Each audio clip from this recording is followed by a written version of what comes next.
আজকের মানে এই বিশেষ আয়োজনে সবাইকে স্বাগত।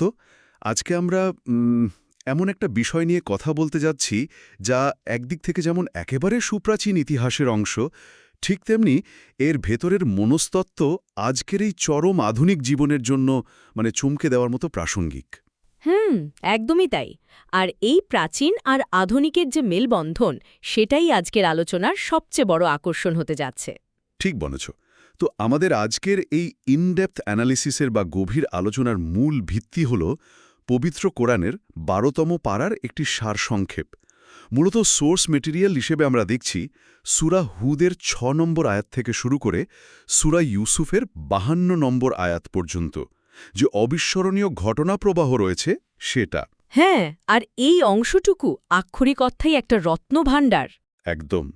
আজকের এই আয়োজনের কিন্তু একটা বিশেষ মিশন আছে, আর তা হল এই যে ঐতিহাসিক বর্ণনাগুলো, বিশেষ করে নূহ নবীর সেই যুগান্তকারী নৌকার ঘটনা এবং হজরত ইউসুফের শৈশবের অন্ধকার কূপ থেকে শুরু করে বন্দি জীবনের নানা বাঁক, এখান থেকে বিপদে চরম ধৈর্য ধারণ করা আর স্রষ্টার ওপর অবিচল ভরসা রাখার যে অবিশ্বাস্য অনুপ্রেরণা লুকিয়ে আছে সেটা খুঁজে বের করা। তবে এখানে একটা বিষয় একটু পরিষ্কার করে নেওয়া ভালো মনে হয়। অবশ্যই। আমরা এই প্রাচীন টেক্সটগুলোতে বর্ণিত ধর্মীয় বা ঐতিহাসিক ঘটনাগুলোকে অত্যন্ত সম্মানজনক এবং একদম নিরপেক্ষ দৃষ্টিকোণ থেকে বিশ্লেষণ করব। আমাদের উদ্দেশ্য কোনো নির্দিষ্ট মতবাদ প্রচার করা নয়, বরং এই টেক্সটগুলোর ভেতরে মানব চরিত্রের বা সংকটের যে সর্বজনীন রূপটা আছে সেটা উন্মোচন করা, তাই তো? একদম ঠিক।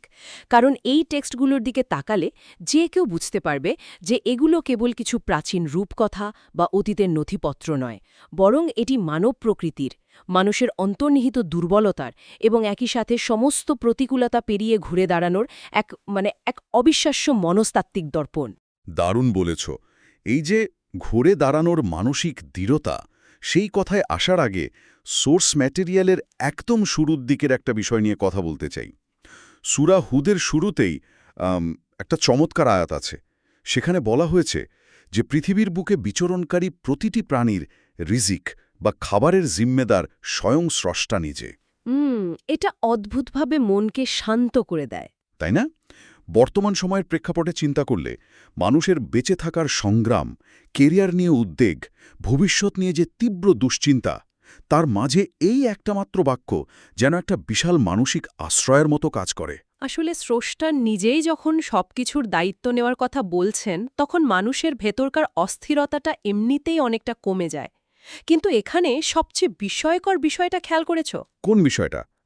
এখানে চরম একটা বৈপরীত্য আছে।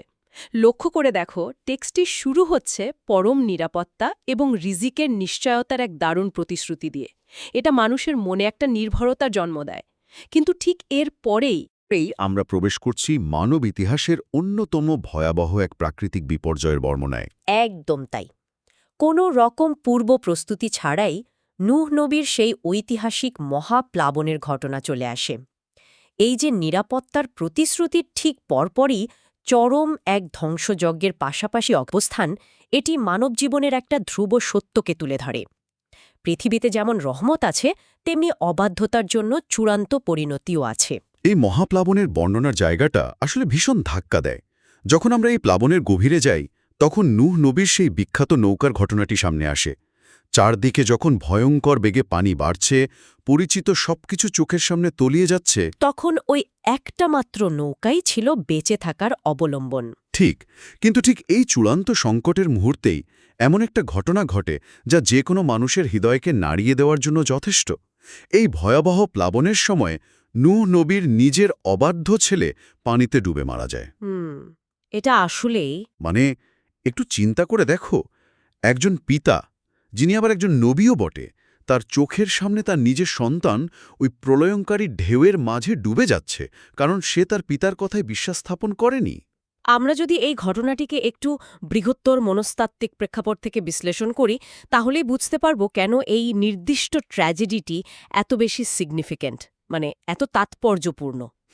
একটু বুঝিয়ে বলো বিষয়টা। মানুষ সমাজবদ্ধ জীব তো, তাই যুগ যুগ ধরে তারা একটা অদ্ভুত বিভ্রমের মধ্যে বেঁচে থাকে। মানুষ মনে করে যে তার জন্ম কোথায় হয়েছে, সে কার সন্তান, কোন প্রভাবশালী পরিবারে তার শেকড়, এগুলোই তাকে জীবনের সব বিপদ থেকে বাঁচিয়ে দেবে। আধুনিক ভাষায় যাকে আমরা প্রিভিলেজ বা বিশেষ সুবিধা বলি আর কি। হ্যাঁ, এক্স্যাক্টলি, প্রিভিলেজ। কিন্তু এই অবাধ্য ছেলের ডুবে মরার ঘটনাটি মানব ইতিহাসের সেই চরম অহংকারকে একেবারে সমূলে ধ্বংস করে দেয়। এখানে স্পষ্টভাবে দেখানো হয়েছে যে স্বয়ং একজন নবীর সন্তান হওয়াটাও কোনো কাজে আসেনি। অর্থাৎ নিজের যদি বিশ্বাস আর সততা না থাকে, তবে রক্তের সম্পর্ক বা বংশের অহংকার চূড়ান্ত বিপদের মুহূর্তে সম্পূর্ণ অর্থহীন। একদম।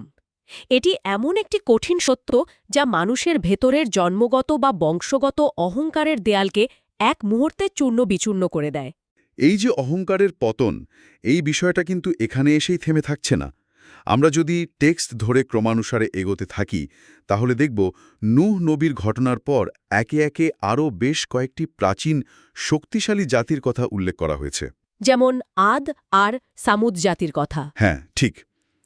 টেক্সটের বর্ণনা অনুযায়ী এরা ছিল শারীরিকভাবে এবং প্রযুক্তিগতভাবে চরম শক্তিশালী। মানে বিশাল বিশাল পাহাড় কেটে তারা প্রাসাদ বানাত। তাদের ভেতরে পার্থিব শক্তির এক বিরাট দম্ভ ছিল। কিন্তু স্রষ্টার ঐশ্বরিক শাস্তির সামনে সেই বিশাল শারীরিক শক্তি, সেই অট্টালিকাগুলো যে কতটা তুচ্ছ আর অসহায় হয়ে পড়েছিল তা তাদের ধ্বংসের কাহিনী থেকেই স্পষ্ট হয়ে ওঠে। এরপর আবার লূত নবীর জাতির কথা এসেছে। তাদের চরম নৈতিক অবক্ষয় আর পাপাচারের কারণে তাদের পুরো জনপদকে আক্ষরিক অর্থেই উল্টে দেওয়ার যে লোমহর্ষক বর্ণনা রয়েছে, তা শুনলে আজও শিউরে উঠতে হয়। আসলে এই জাতিগুলোর ইতিহাস শুধু ঐশ্বরিক শাস্তির ইতিহাস নয়, এটি মূলত ক্ষমতার অন্ধত্ব এবং নৈতিক স্খলনের অনিবার্য পরিণতির একটা নিখুঁত কেস স্টাডি। মানে তারা নিজেদের অপরাজেয় ভাবত। হ্যাঁ, আদ বা সামুদ জাতি একটা ইলিউশনের মধ্যে ছিল। তারা ভেবেছিল তাদের অপরিসীম শারীরিক শক্তি আর অনবদ্য স্থাপত্যকলায় তাদের চিরকাল টিকিয়ে রাখবে। তারা প্রকৃতির শক্তির চেয়ে, এমনকি স্বয়ং সৃষ্টার চেয়েও নিজেদের বেশি ক্ষমতাবান ভাবতে শুরু করেছিল। ইতিহাসের পাতায় যখনই কোনো সভ্যতা এই ইলিউশন অফ ইনভিনসিবিলিটি বা অপরাজেয় হওয়ার বিভ্রমে ভুগেছে, তখনই তার পতন হয়েছে। আর লূত নবীর জাতির ক্ষেত্রে আমরা সম্পূর্ণ ভিন্ন মাত্রার একটা পতন দেখি, যা হল সামাজিক এবং নৈতিক কাঠামোর সম্পূর্ণ ভেঙে পড়া। যখন কোনো সমাজ তার মৌলিক মানবিক নৈতিকতা হারিয়ে ফেলে, ঠিক তখন বাইরের কোনো শত্রুর প্রয়োজন হয় না, সেই সমাজ ভেতর থেকেই ধসে পড়ে। আর ঠিক এই জায়গাটাতেই আমার মনে একটা বড় খটকা লেগেছে শোয়েব নবীর জাতির বর্ণনা পড়তে গিয়ে। কেন খটকা কেন? কারণ সাধারণত আমরা ভাবি যে বড় বড় যুদ্ধ, চরম অহংকার বা ওই ভয়ঙ্কর নৈতিক স্খলন বোধহয় ধ্বংস ডেকে আনে। কিন্তু এখানে বলা হয়েছে যে শোয়েব নবীর আহ্বানের মূল বিষয়ই ছিল ইনসাফ বা ন্যায় বিচার প্রতিষ্ঠা করা এবং ব্যবসায়িক সততা বজায় রাখা।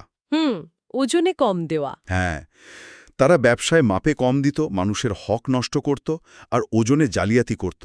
মানে একটা দৈনন্দিন লেনদেনের দুর্নীতি, বাজারে ওজনে কম দেওয়া, এগুলোর কারণেও একটি গোটা জাতি ধ্বংস হয়ে যেতে পারে। এটা তো আধুনিক সমাজের জন্য একটা বিশাল সতর্কবার্তা। একদম ঠিক ধরেছ। এটি আজকের দিনের প্রেক্ষাপটেও অবিশ্বাস্য রকম প্রাসঙ্গিক, কারণ অর্থনীতি হল যে কোনো সমাজের মেরুদণ্ড।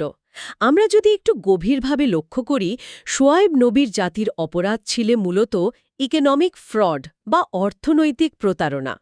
সোশ্যাল ট্রাস্ট নষ্ট করা। হ্যাঁ, যখন কোনো সমাজে ব্যবসায়িক সততা থাকে না, যখন মানুষ প্রতিনিয়ত একে অপরের অধিকার নষ্ট করে, তখন সেই সমাজের ভেতরকার পারস্পরিক বিশ্বাস বা সোশ্যাল ট্রাস্ট পুরোপুরি নষ্ট হয়ে যায়।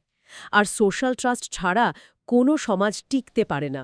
আজকের দিনেও বড় বড় কর্পোরেট জালিয়াতি বা বাজারে কৃত্রিম সংকট তৈরি করে মানুষের পকেট কাটার যে প্রবণতা আমরা দেখি, তা কিন্তু এই একই মানসিকতার প্রতিফলন। ঠিক তাই, আমরা যদি নূহ নবীর নৌকার ধৈর্য এবং আজকের আলোচনার পরবর্তী অংশের হজরত ইউসুফের চরিত্রের সাথে এই জাতিগুলোর তুলনা করি, তাহলে একটা পরিষ্কার মনস্তাত্ত্বিক চিত্র দেখতে পাব। বিপদের সময় নূহ নবী চরম ধৈর্য ধারণ করেছিলেন। অন্যদিকে এই আদ, সামুদ, লূত বা শোয়েব নবীর জাতিরা নিজেদের ক্ষমতা, দম্ভ এবং দুর্নীতির শর্টকাট পথ বেছে নিয়েছিল। অহংকার এবং দুর্নীতির শেষ পরিণতি যে কেবলই শূন্যতা, এটি তারই এক ঐতিহাসিক প্রমাণ। এই যে তুমি নূহ নবীর চরম বিপদে ধৈর্য আর এই শক্তিশালী জাতিগুলোর পতনের একটা চমৎকার তুলনামূলক চিত্র তুলে ধরলে এটা সত্যি দারুণ ভাবনার খোরাক দেয়। আর চরম বিপদে ধৈর্যের কথা যখন বারবার আসছেই, তখন চলো আমরা এই টেক্সটগুলোর সবচেয়ে আকর্ষণীয় অংশে প্রবেশ করি। সূরা ইউসুফ। হ্যাঁ, যাকে এই প্রাচীন টেক্সটে আহসানুল কাসাস বা শ্রেষ্ঠ কাহিনী হিসেবে আখ্যায়িত করা হয়েছে। এই অংশটা পড়ার সময় আক্ষরিক অর্থেই মনের ভেতর এক অদ্ভুত অনুভূতি সৃষ্টি হয়। এই বিশাল মহাকাব্যিক গল্পের পটভূমি শুরু হচ্ছে হজরত ইউসুফের বাল্যকালের একটি অত্যন্ত বিখ্যাত এবং রহস্যময় স্বপ্ন দিয়ে। আর সেই স্বপ্নের কথা জানতে পেরে তার নিজের সৎ ভাইদের মনে যে তীব্র ঈর্ষার জন্ম হয়, মূলত সেখান থেকেই পুরো গল্পের মোড় ঘুরে যায়। আচ্ছা, এই গল্পটিকে আহসানুল কাসাস বা শ্রেষ্ঠ কাহিনী বলার পেছনে কি কোনো বিশেষ কারণ আছে? এর পেছনে কিন্তু গভীর সাহিত্যিক এবং মনস্তাত্ত্বিক কারণ রয়েছে।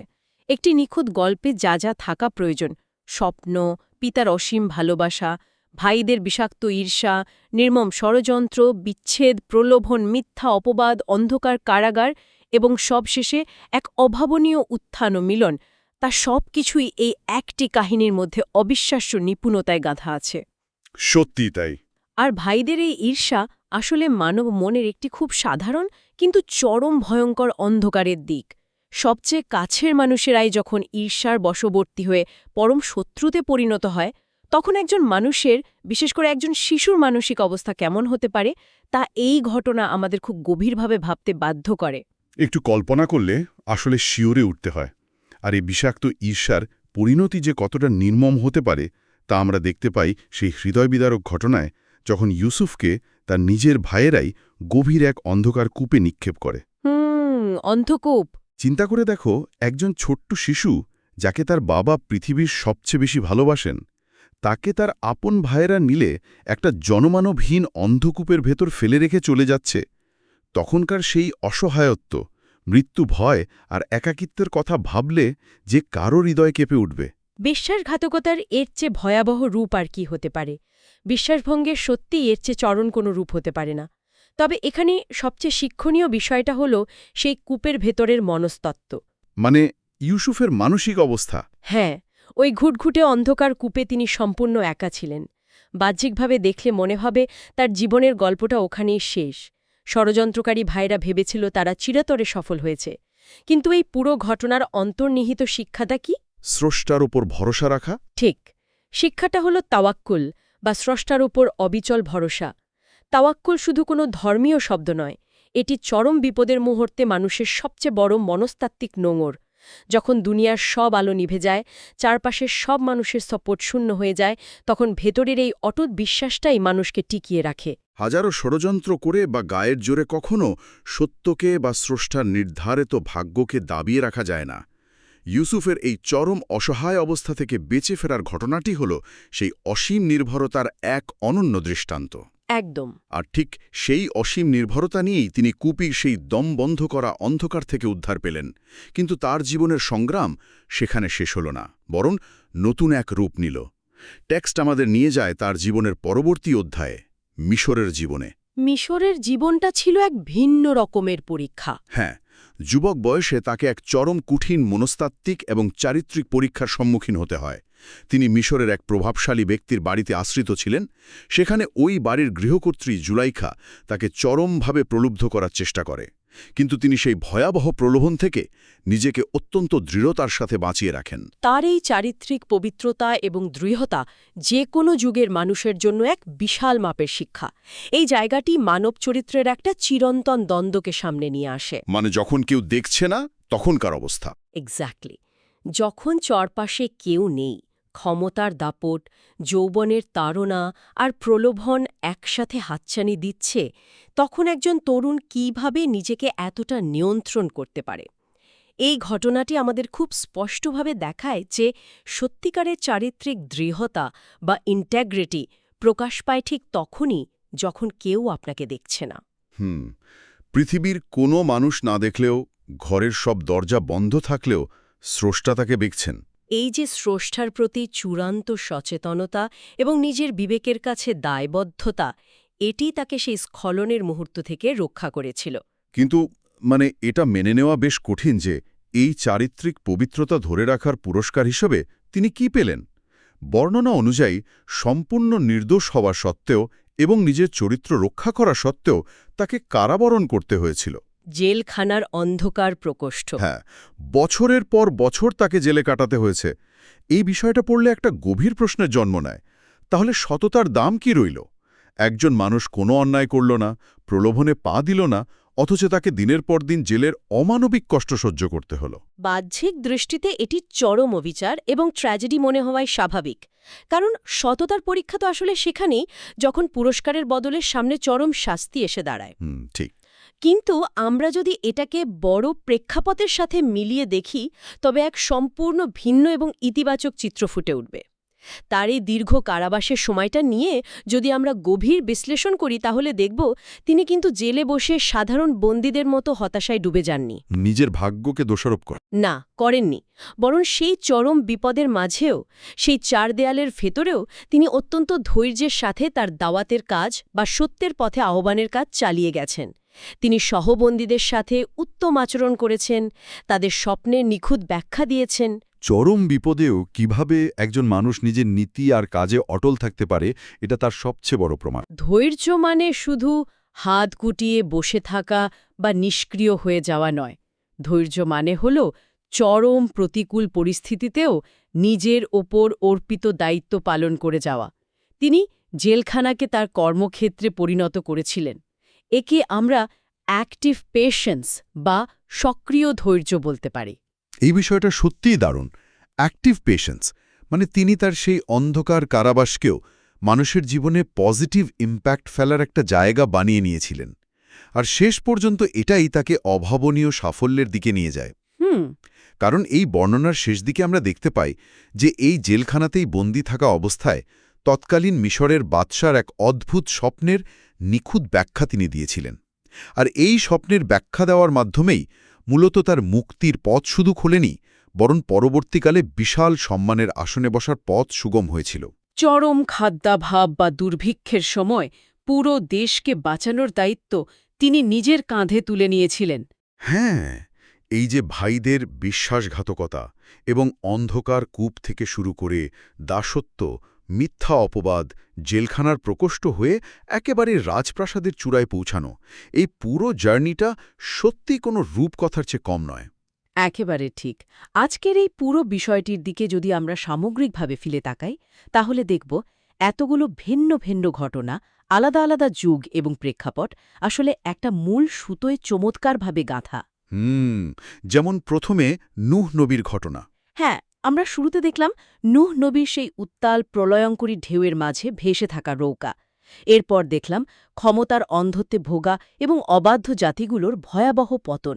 আর সবশেষে দেখলাম হজরত ইউসুফের জীবনে বয়ে যাওয়া একের পর এক ঝড়, অন্ধকার কূপ, দাসত্ব, প্রলোভন এবং দীর্ঘ জেল জীবন।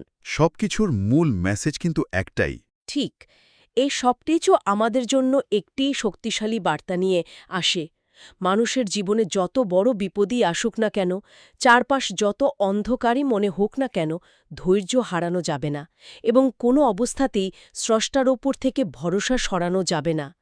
কারণ অহংকার আর অধৈর্য মানুষকে নিশ্চিত ধ্বংসের দিকে নিয়ে যায়, আর অটুট ধৈর্য ও বিশ্বাস মানুষকে এমন এক সম্মানে পৌঁছে দেয় যা সে সাধারণ অবস্থায় কল্পনাও করতে পারে না। আজকের এই আলোচনা থেকে আমরা সত্যিই মানুষের জীবনের উত্থান পতন আর মনস্তত্ত্বের অনেক গভীর কিছু দিক সম্পর্কে জানতে পারলাম। কিন্তু এই বিশেষ আয়োজনটি শেষ করার আগে আমি সবার জন্য একটি সম্পূর্ণ নতুন এবং ভিন্ন চিন্তার দুয়ার খুলে দিতে চাই। আচ্ছা, সেটা কি? মনোবিজ্ঞানে একটি ধারণা আছে যাকে বলা হয় পোস্ট ট্রমাটিক গ্রোথ বা চরম আঘাতের পর মানুষের মানসিক বিকাশ। আমরা সাধারণত ভাবি যে মানুষের জীবনে যখন বড় কোনো ট্রমা বা আঘাত আসে তখন মানুষ ভেঙে পড়ে। এটাই তো স্বাভাবিক ধারণা। কিন্তু ইউসুফের জীবন আমাদের দেখায় এই পোস্ট ট্রমাটিক গ্রোথের চূড়ান্ত রূপ। একটু গভীরভাবে ভেবে দেখলে বোঝা যায় আপন ভাইদের বিশ্বাসঘাতকতা, কূপের অন্ধকার, দাস হয়ে বিক্রি হওয়া এবং নির্দোষ হয়েও বছরের পর বছর জেলের ঘানি টানা, এই প্রতিটি ঘটনাই ছিল এক একটি ভয়ঙ্কর ট্রমা। কিন্তু এই ঘটনাগুলো কি তাকে ভেঙে ফেলেছিল? না, একেবারেই না। বরং এই আগুন তাকে নিখুঁতভাবে পুড়িয়ে খাঁটি সোনায় পরিণত করেছিল।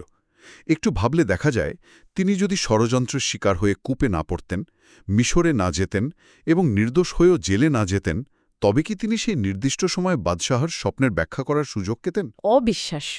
সবকিছুই আসলে একটা মাস্টার প্ল্যানের অংশ ছিল। ঠিক তাই। মানুষের জীবনের অনেক অন্ধকার অধ্যায় হয়তো আসলে পতনের জন্য নয়। কে জানে, জীবনের যে বিষয়টিকে সবচেয়ে বড় অবিচার বা সবচেয়ে গভীর কূপ বলে মনে হচ্ছে, হয়তো সেই ভয়ঙ্কর অভিজ্ঞতাই একজনের মানসিকতাকে ইস্পাতের মতন দৃঢ় করছে, যা ভবিষ্যতে কোনো বিশাল সম্মান বা দায়িত্ব সামলানোর জন্য সবচেয়ে বেশি প্রয়োজন। অত্যন্ত চমৎকার এবং সময়োপযোগী একটি ভাবনা। জীবনের প্রতিটি চরম পরীক্ষার শেষেই যে এক নতুন এবং শক্তিশালী সত্তার জন্ম হতে পারে, এই প্রাচীন টেক্সটগুলো আমাদের সেই চিরন্তন সত্যটি বারবার স্মরণ করিয়ে দেয়। একদম।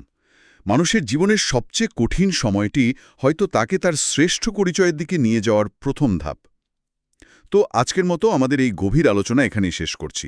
এতক্ষণ আমাদের সাথে থেকে ইতিহাস এবং মানবমনের এই গভীর সাগরে ডুব দেওয়ার জন্য সবাইকে অসংখ্য ধন্যবাদ।